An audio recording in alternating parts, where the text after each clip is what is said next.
ठाकुर जी आपके सामने किसी को श्रेष्ठ जानबूझकर बनाते हैं ताकि आपके चित्त में कहीं विचलनता आवे, आप थोड़े से व्याकुल हो जाओ उसकी श्रेष्ठताओं को देख करके। और जैसे ही आप व्याकुल होते हैं ठाकुर जी तुरंत आपको 0 नंबर दे देते हैं, बोले हो गया फेल, हमने इसकी परीक्षा ली, किसी और को श्रेष्ठ बना करके दिखाया और इससे सहन नहीं हुआ।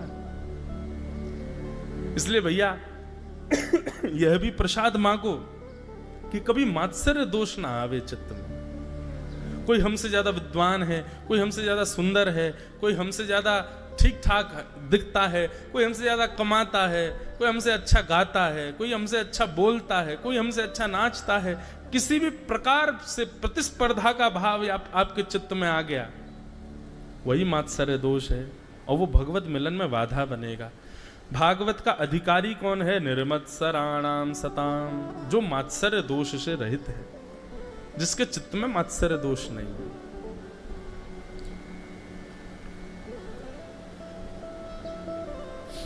एक बार का प्रसंग है, तानसेन बहुत बड़ा गायक,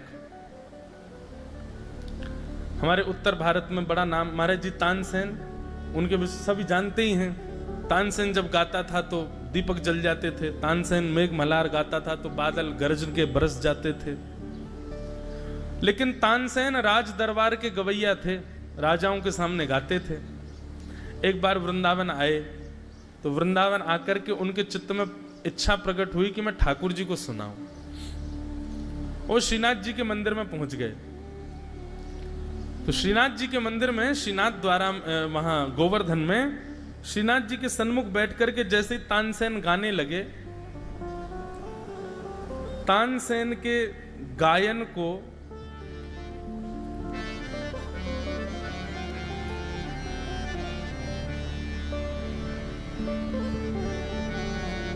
सुनकर के स्थिति हुई कि भीतर खड़े ठाकुर जी, ऐसे श्रीनाथ जी खड़े, और जैसी तानसेन ने गाना प्रारंभ किया, महाराज बड़ा हल्ला हो गया गोवर्धन में, तानसेन आया, तानसेन आया, भीड़ लग गई मंदिर में।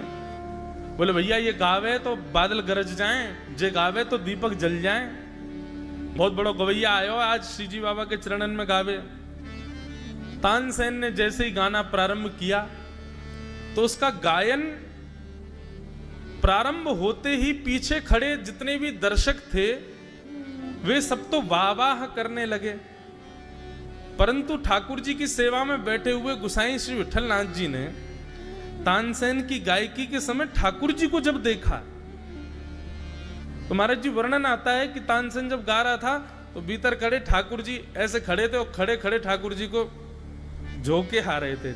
ठाकुर जी आलस्य के कारण इतने ज्यादा ऊब गए उसके गायन से कि ठाकुर जी को नींद आ रही थी, ठाकुर जी रीझ नहीं रहे थे। गुसाई जी ने यह दृश्य देख लिया और जैसे ही तानसेन ने अपना गायन पूरा किया, महाराज हल्ला होने लगा, सब लोग कहने लगे वाह वाह, ऐसी गायकी तो कभी सुनी नहीं महाराज, क्या गाया तानसेन ने, आनंद करा दिया। गुसाई जी भीतर गए और भीतर जाकर के अब कुछ भेंट देनी है उसको, तो भेंट देने के लिए भीतर गए। भीतर जाकर के अंदर से एक सुंदर बड़ा महंगा वाला वस्त्र उसमें भीतर कुछ रख करके लाए। लो, तानसेन ने बड़ा बहुमूल्य वस्त्र देखा महाराज, बड़ा चिकना वस्त्र, बड़ा महंगा वस्त्र था वो, और उस वस्त्र के अंदर कुछ कठोर सा रखा था। तानसेन ने कहा, बोले महाराज इतने राज दरबारों में मैंने गाया, इतना महंगा वस्त्र मैंने अपने जीवन में पहली बार देखा है। अब वस्त्र इतना महंगा है तो अंदर वस्तु तो पता नहीं कितनी महंगी होगी। जैसे तानसेन ने खोल करके देखा तो फूटी कौड़ी थी भीतर। तानसेन अचंभित होकर गुसाई जी की ओर देखने लगा, बस देखा, कुछ कहा नहीं। गुसाई जी बोले, तानसेन तुम राज दरबार के गायक हो ना, तो राजाओं को रिझाने के लिए और संसार को रिझाने के लिए तुम्हारी गायकी इस कपड़े के भांति है, बहुत बहुमूल्य है। संसार तो बहुत रीझेगा तुमसे, राजा महाराजा ये सब तो तुम्हारी वाहवाही करेंगे, रिजवार करेंगे तुम्हारी, लेकिन बाहर का कपड़ा बहुमूल्य है और भीतर फूटी कौड़ी है। इसका मतलब तुम्हारी बाहर की गायकी बाहर का लोक रंजन कर सकती है, पर चित्त से नहीं गाते हो, इसलिए तुम्हारी गायकी से ठाकुर जी परमात्मा कभी नहीं रिझ सकता। इसलिए तुम्हारी गायकी भीतर से फूटी कौड़ी के समान है।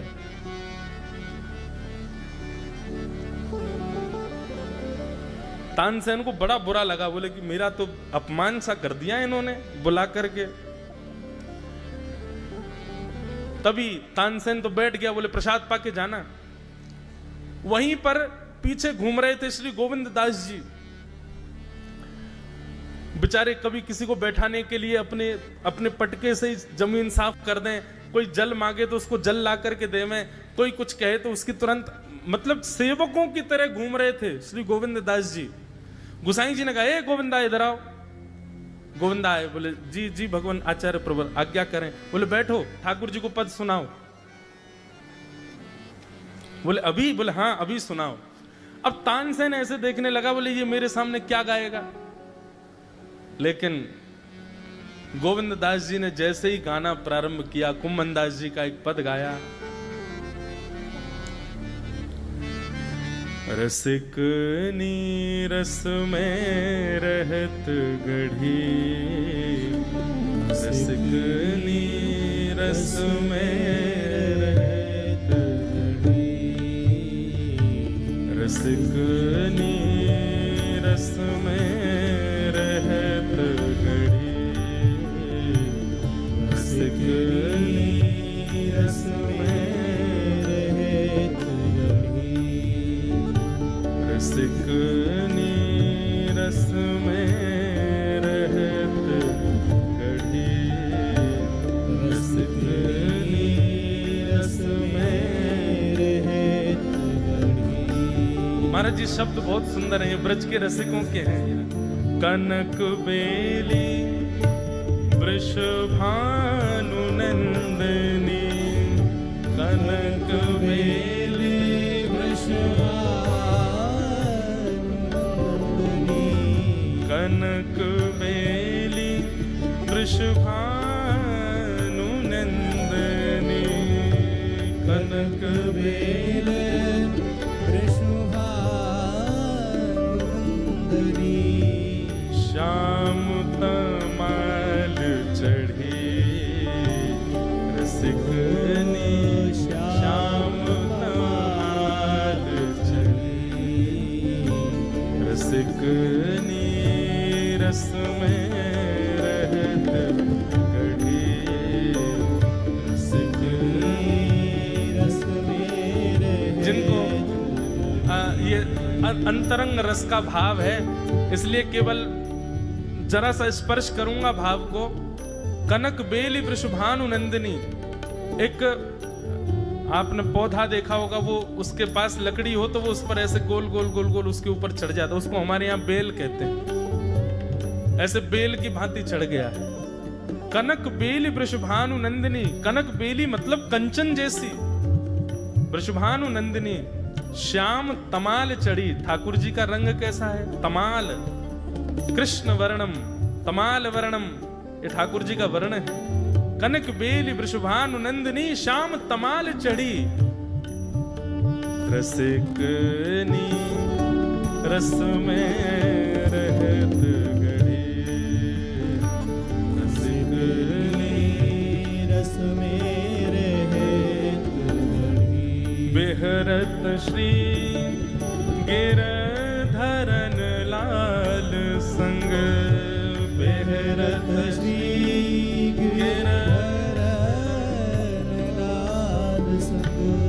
बेहरत श्री गिरधरन लाल संग, बेहरत श्री गिरधरन लाल संग। कोने पाठ पढ़ी रसिक ने, कोने कुंभन दास प्रभु गोवर्धन, कुंभन दास। ऐसे मैं स्टॉक को सिलेक्ट करता हूँ, कहाँ पे एंट्री करना है, कहाँ पे एग्जिट करना है। There is a pattern here also. What is the pattern? This was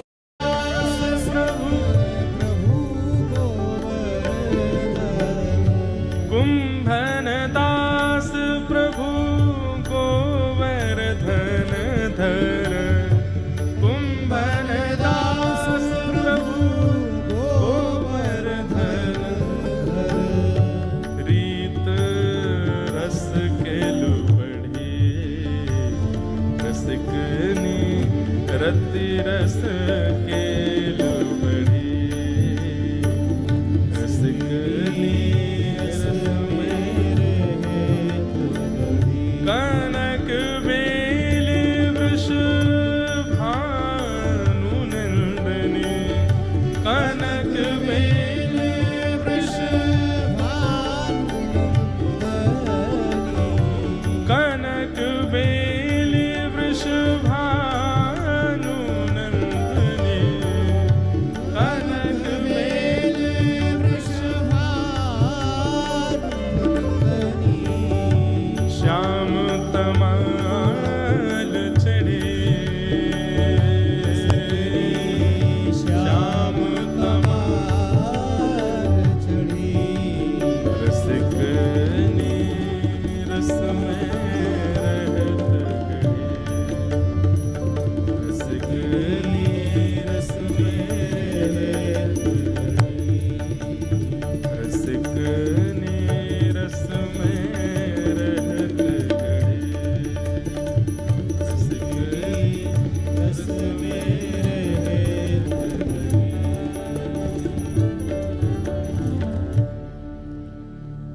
Govind Das ji जो तानसेन को भी दिख रहे थे, कभी किसी को बैठाने के लिए अपने ही गमछा से पहुंच देते हैं, किसी को जल पिला रहे हैं, यहां से वहां घूमते डोल रहे हैं, सबकी सेवा करते हुए डोल रहे हैं।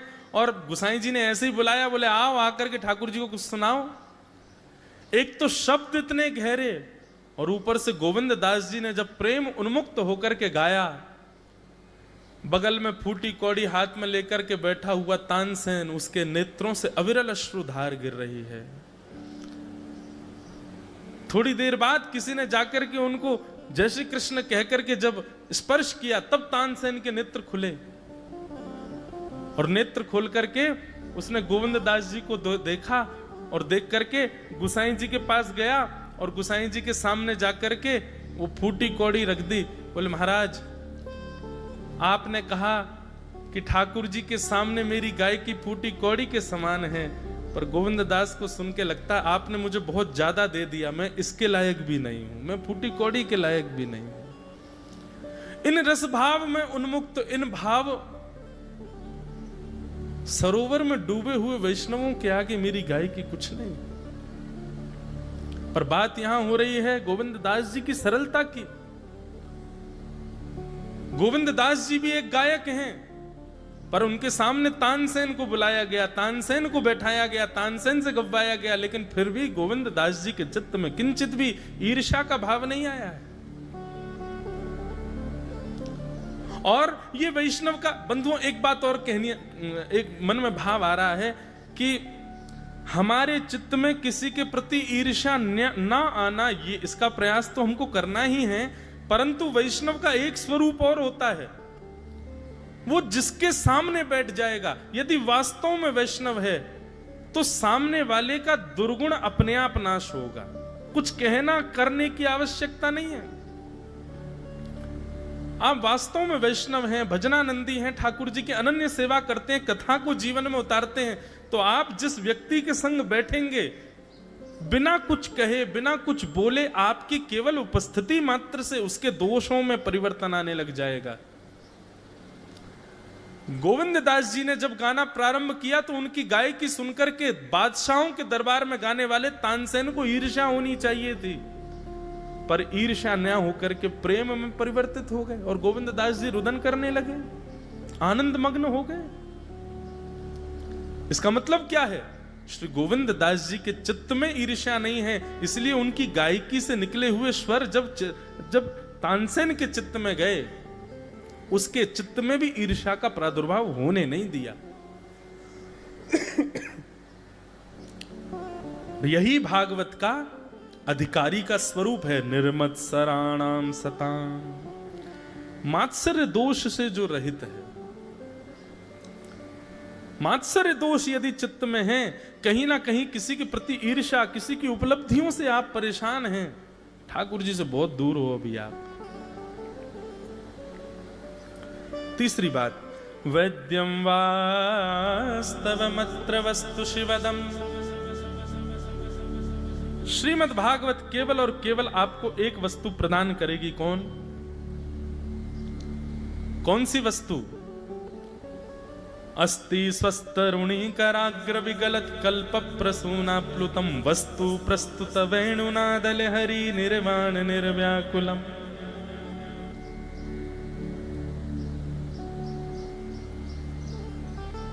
अस्ति स्वस्तरुणी कराग्र विगलत कल्प प्रसूना प्लुतम वस्तु प्रस्तुत वेणुनादल हरि।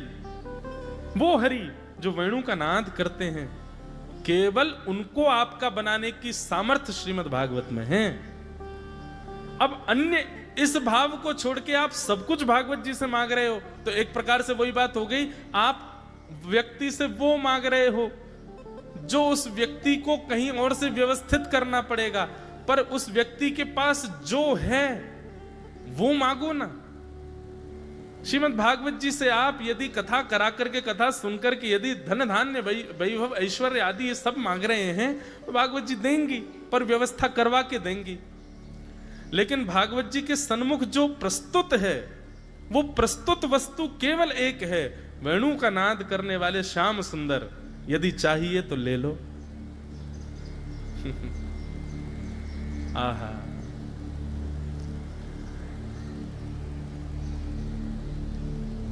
विक्रेतु कामाखिल गोप कन्या मुरारी पादार्पित चित्त वृत्ति दध्यादिकं मोह वशाद्य वोचेत् गोविंद दामोदर माधवेति। कितना सुंदर भाव है। विक्रेतु कामा खिलगोप कन्या। एक गोपी अपने सिर पर एक डलिया में बहुत सारे फल लेकर के और बेचवे के काजे जा रही है, और रास्ता भर कहती जा रही है, अरे कोई आम ले लो, कोई सेब ले लो, कोई अमरूद ले लो। अन्य अन्य फलों के नाम लेती भई जा रही है और पूरे ब्रजमंडल में चिल्लाती भई जा रही है, आम ले लो, सेब ले लो, अमरूद ले लो, संतरा ले लो। उस स्वर को जब नंद नंदन ने अपने नंद भवन में क्रीड़ा करते हुए श्रवण किया, नन्हे से गोपाल जी हैं, केवल 3 वर्ष की आयु है ठाकुर जी के। अगर पिछले साल के मुकाबले इस साल आपका टर्नओवर, आपका रेवेन्यू कम हो चुका है, तो जरूरी है एक मोटे मोटे पाम, मोटे मोटे हाथ, ठाकुर जी को नेक्सस सो पेट, बटुआ सो मुंह, और ठाकुर जी क्रीड़ा कर रहे हैं। और क्रीड़ा करते करते तोतली बानी में यशोदा मैया तक कहने लगे, बोले मैया मैं फल खरीदवे जाऊंगो। मैया बोली, लाला फल ऐसे ना हो मिलो करें, फल बेचवे वाले को कछु देनो पड़े, तेरे पास तो कछु है ना है, तू कमावे धमावे तो है ना है, इतना बड़ो है गो, अब वो घर में बैठो रे। 3 वर्ष के हैं ठाकुर जी बस। ठाकुर जी बोले, मैया जे नंद भवन कौन को है? बोले 13 है। इन 9 लाख गैया कौन की है? बोले जेऊ तेरी है। और ये नंद बाबा कौन को है? बोले येऊ तेरो पिता है भैया। और मैया तू कौन की है? बोले मैं भी तेरी हूं। तो फिर मैं इतनी सबरी संपत्ति को मालिक हूं, तू यूं कैसे कह रही है? मैं कछु कमाऊं धमाऊं ना, ये सबरो मेरो ही है मैया। और मैया देख आज मैं तेरे सामने फल खरीद के लाऊंगा। मैया बोली जा, मैं भी तो देखूं कैसे जाएगा। सो ठाकुर जी फल खरीदने के लिए जा रहे हैं नन्हे से ठाकुर जी। और कहां लेके जा रहे हैं? बोले जल्दी से जहां पर सारे सामग्रियां रखी जाती हैं, ऐसे सामग्री गृह में गए और वहां से 2 मुट्ठी गेहूं अपने हाथ में भर के, और नन्हे से 3 वर्ष के ठाकुर जी इतने इतने से हाथ ऐसे अंजलि में गेहूं भर के, और ठाकुर जी अपनी मटकीली सी चाल बाकी अदा से उछलते कूदते भय और फल बेचे वारी के पास फल लेवे जा रहे हैं। यशोदा मैया एक झांक करके एक तरफ से ठाकुर जी की इस लीला को देख रही है। अब कूदते भय ठाकुर जी जा रहे हैं। जितने गेहूं लिए, कितने गेहूं आए होंगे ठाकुर जी के हाथ में? ज्यादा से ज्यादा आए होंगे 25-30। और वो यूं उछलते उछलते गए, सब गिर गए। विक्रेतु कामाखिल गोप कन्या, मुरारी पादार्पित चित्त वृत्ति। अरे कोई आम ले लो, सेब ले लो, अमरूद ले लो, कहती हुई जैसे ही जा रही थी तभी उसकी दृष्टि पड़ी एक गली में, और वो गली जा रही थी नंद भवन की ओर। नंद भवन से नन्हे से बालक, नन्हे से सांवरे सलोने ठाकुर जी, छोटी सी धोती पहनी है, हाथन में पद्म राग के कड़ूला पहने हैं, गले में कौस्तुभ मणि पहनी है, सुंदर घुंघराले केशन को गूंथ करके यशोदा मैया ने ऊपर सुंदर मोतीन से लड़ बांध करके वहां में एक मोर पीछ लगायो भयो है। नन्हे से ठाकुर जी इतनी व्याकुल भरी दृष्टि से देख रहे हैं उस फल बेचने वाली को कि कहीं चली ना जाए, वहां से पहले मैं जाके आते फल ले लूं। ठाकुर जी के उस रूप को देखते ही वो फल बेचने वाली वहीं रुक गई, देखने लगी सुंदर से ठाकुर जी को। ठाकुर जी बाके सामने जाके खड़े है गए, उसने अपने फल की डलिया नीचे रखी, ठाकुर जी फल देख रहे हैं कौन से लेने हैं। अब उंगली करके ठाकुर जी कह रहे हैं जेवारो दे दो, जेवारो दे दो, ये दे दो, ये दे दो, करते करते करते पूरी डलिया ही कह दी, बोले सबरी दे दो। गोपी बोली अरे लाला ये सब ऐसे ही ले जाएगो, कछु देगो ना मोकू। अरे ऐसे ना मिलो करे, कछु देनो पड़े, चल कछु दे मोकू तभी मिलेगी ये। ठाकुर जी बोले तो फिर रो काई क्यों रही है, मैं ऐसे थोड़ी लेके जाऊंगा, नंद बाबा को ला लाऊं, मेरी सभी संपत्ति है, मैं अपनी संपत्ति में से कछु हिस्सा तो को दूंगा तब पल लेके जाऊंगा। अच्छा दियो कहा देगो संपत्ति में, तो जितने गेहूं ठाकुर जी भर के लाए वहां में से केवल एक बचो ठाकुर जी के हाथ में, और ठाकुर जी मुट्ठी खोल के वो एक गेहूं ले में, और बड़े संकोच वश कि अब एक ही बचो कहा करूं, ले जी है। उस एक गेहूं के दाने को अपने हाथ में लेकर के कोमल से ठाकुर जी की उस मुखाकृति को देख करके वो फल बेचने वाली की तो सुध बुद्धि चली गई। ठाकुर जी बोली अरे नजर लगावेगी मुझको, चल जल्दी फल दे दे। बोले फल दे तो दूं, लेके कैसे जाओगे, 4 आम के बराबर के तो तुम स्वयं हो, एक आम के ऊपर एक ऐसे 4 खड़े कर दूं तो इतने बड़े तो तुम खुद ही हो, कैसे लेके जाओगे। ठाकुर जी बोले बड़ी चिंता। तभी गोपी ने की अच्छा आओ मैं दूं।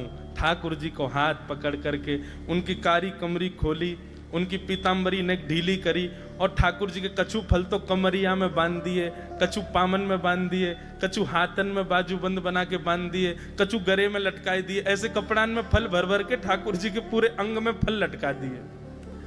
अब ठाकुर जी को पेट तो है गयो ऐसो, यहाँ ते कमर निकल रही है, पीछे ते निकल रहा है, पीछे बस्ता की तरह वहां में कपड़ा में फल बंधे भये हैं, हाथन में बाजूबंद में भी केला आदि आदि सब बंधे भये हैं, और ऐसे ठाकुर जी मटकते भये, उछलते भये, और बड़ो श्रम है रोए, उठा नहीं पा रहे पाम को, इतना भारी है गयो पाम, और जैसे तैसे खिसक खिसक करके नंद भवन की ओर जा रहे हैं। इस रूप को जब उस फल बेचने वाली ने देखा, उसने अपनी फल की डलिया उठाई, और फल की डलिया उठा करके जब सिर पर रखी तो आगे चलते हुए नेत्र बंद हो गए। अब ये नहीं कह रही है आम ले लो, अमरूद ले लो, संतरा ले लो, अब तो बस यही कहती जा रही है गोपाल ले लो, कृष्ण ले लो, माधव ले लो, मधुसूदन ले लो, गोविंद ले लो, नंद जी को लाला ले लो, गिरधर लाल ले लो। अरे सब कह रहे हैं अरे कहाँ बेच रही है।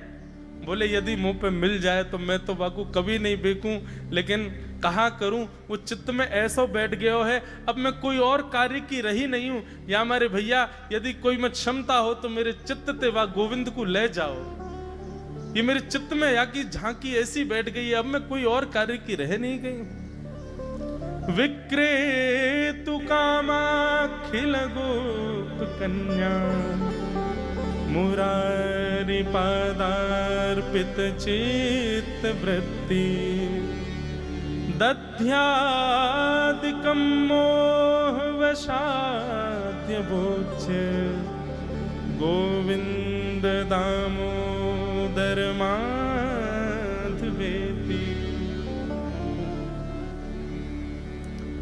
ऐसी स्थिति यदि पानी है जीवन में, ऐसे श्याम सुंदर के दर्शन करने हैं तो भागवत जी की शरणागति लो। वैद्यम वास्तव मत्र वस्तु शिवदम, कल्याण प्रदान करने वाले श्री कृष्ण रूपी वस्तु को ही केवल प्रदान करती हैं भागवत जी। ये प्रस्तुत वस्तु है, मतलब आप मांगोगे तुरंत मिलेगी, और अन्यत्र कुछ मांगोगे तो भागवत जी फिर व्यवस्था करेंगी, ठीक है घर बनवानो व्यवस्था करेंगे, ठीक है सोच विचार के देंगे। लेकिन यदि भागवत जी की शरण में आकर के कहा हमें तो कृष्ण चाहिए, तुरंत आपके गोद में ही ठाकुर जी बैठ जाएंगे।